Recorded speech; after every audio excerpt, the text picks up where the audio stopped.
Over the last few years, thousands of cryptocurrency projects have been launched and over 90% of them have failed. But that doesn't mean they haven't been profitable. As a whole, they've made billions of dollars because investors see them as a way to get rich quick. Because of low barriers to entry and high profit potential, this method has attracted scammers who create bogus, decentralized apps and coins to make a quick buck and ultimately help create a bubble. So it's mostly concentrated in 2017 until people began to come to their senses, and now most people are skeptical of these projects. But the reason why they fail has to do with the fact that they rarely deliver when it comes to the most important aspects of any sound investment. Just because something is using cryptography does not mean it doesn't need to follow the basic principles of economics.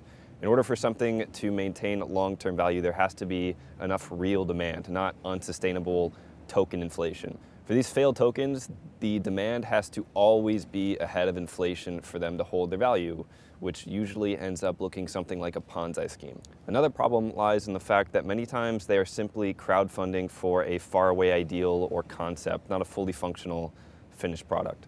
Now, this is not the first time there's been a situation like this. In the 90s, there was the dot-com bubble. Everyone was investing their money into tech companies that they knew nothing about. This bubble market facilitated bubble companies, which care more about making money from investors than for them. The initial public offering, or IPO, was the point of their ventures. We all know every bubble eventually bursts, and in the case of the dot-com bubble, this was in 2002. Companies crashed and lost millions within a year because it was all smoke and mirrors.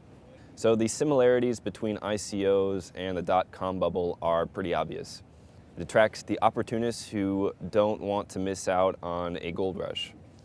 So this is why for long-term success, as is the case with everything, it's all about concrete, sustainable value, and that is what the Virie Market delivers.